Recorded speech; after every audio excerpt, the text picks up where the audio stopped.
ভারতীয় জনতা পার্টি কখনো বাঙালি বা বাংলা ভাষা নিয়ে যে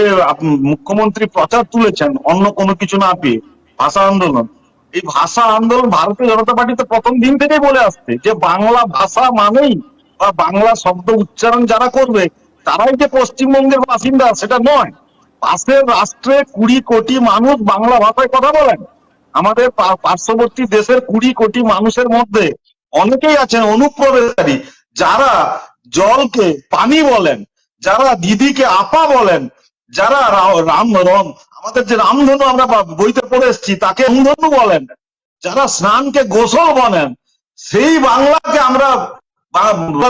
বলেই জনতা পার্টি প্রথম দিন থেকে বলে আসছে। তৃণমূল কি করতে চাইছে? তৃণমূল জনাব ফিরহাদ হাকিমের আদর্শে কলকাতার মেয়রের যে উর্দু ভাষা যারা বলবে বা উর্দু ভাষাকে মাতৃভাষা করিয়ে দেওয়া পশ্চিমবঙ্গের যে একটা চক্রান্ত,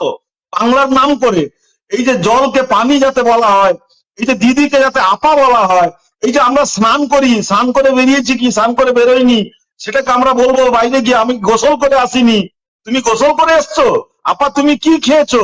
তুমি কি আজকে পানি খাবে বা পানি তুমি নেবে, তুমি বোতলে পানি নিয়ে এসছো, এই কথাগুলো যাতে আমরা আগামী দিনে পশ্চিমবঙ্গে বলতে সবাই বলতে বাধ্য হই, সেটাই তৃণমূলের চক্রান্ত। এবং তৃণমূল